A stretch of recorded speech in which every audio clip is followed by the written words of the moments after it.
I'm a retired four-star general, as has been said. I started in World War II, served in Korea, Vietnam 3 times.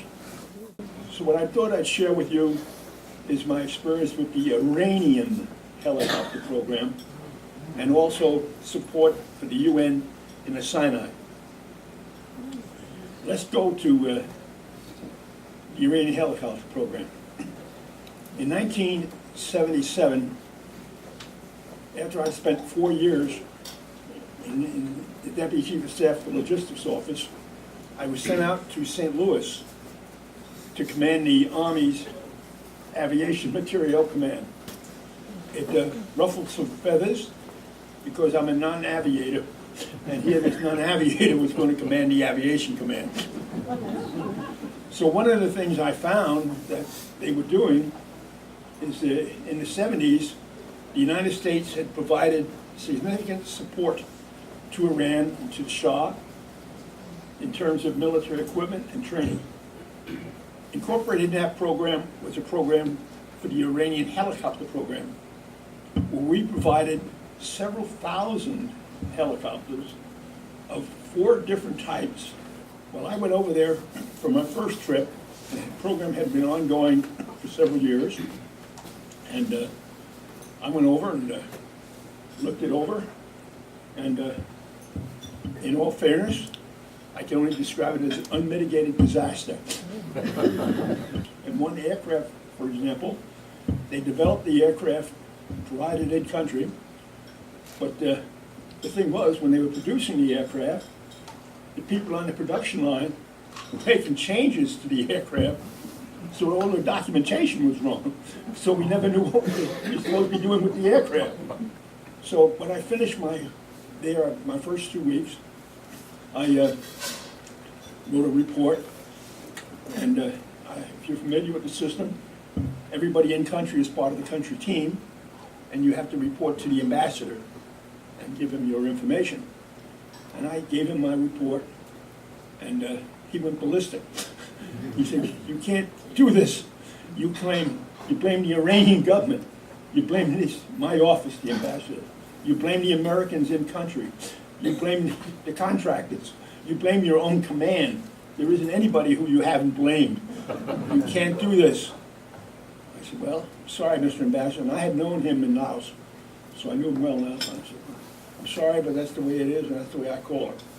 So, "Well, you're persona non grata." Interesting. But, since I've not left anything in this country, I'll just leave, and it's fine with me. I was back in St. Louis a couple days, and I got a call from my boss, and he said, "I just had a call from the Chief of Staff of the Army." He said, "Yes." He said, "Well, the State Department has made an arrangement, but in deference and respect to the Shah, you will go back to Iran every 3 months and report on the progress of the Iranian helicopter program." So then I got the job of every 3 months having to go back to Iran and make corrections and changes and all sorts of nonsense to get the program back on track. During that time, as an offset, I had another experience.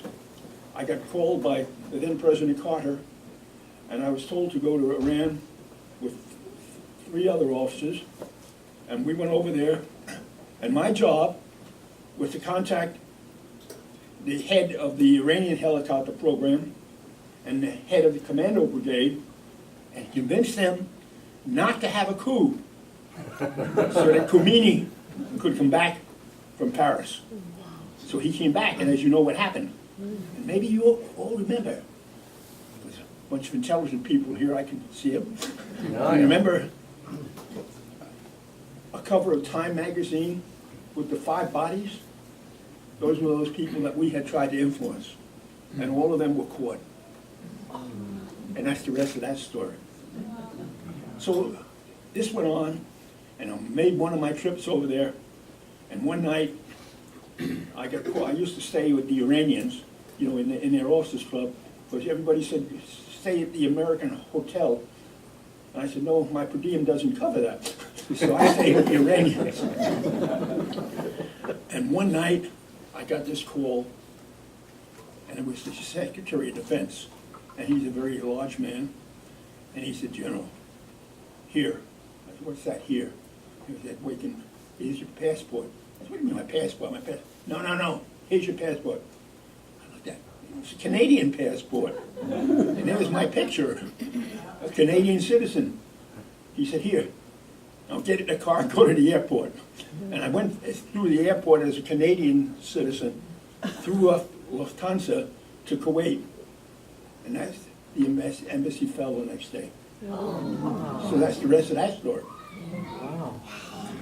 So, any event, 2 more items with respect to that Iranian helicopter program.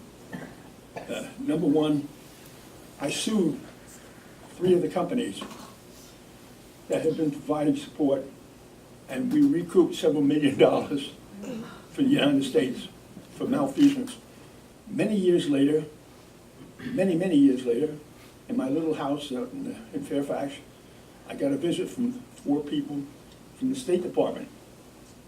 And they said, we need to talk to you, General. I said, yeah, I'm ready. Well, the United States is being sued in a world court by the Iranians for malfeasance in the Iranian helicopter program. And the basis for their report is the Thompson report that you left in the embassy. So they recovered that when the embassy fell. What's the outcome of the Iranian case in the world court? Oh, we won. The United States. Did you testify? No, I wanted to testify, because what a chance to go to Geneva and have a good time. But I never got to go. They interviewed me at home a couple times and took notes, so I never got to go. But I did know we did win in the world court. You know, when the first problem started in Iraq, I called them. And I've been retired since 1987. I said, I'd like to volunteer. And he said, yes, General. I said, yes, I would. I said, well, okay, General, we're going to put you in class 4L. 4L? I heard a 1A, immediately. I heard a 2A deferred. I had a 4F physically, and then it was the 4th. What's 4L? If the enemy come to 4th and L Street, we'll call you.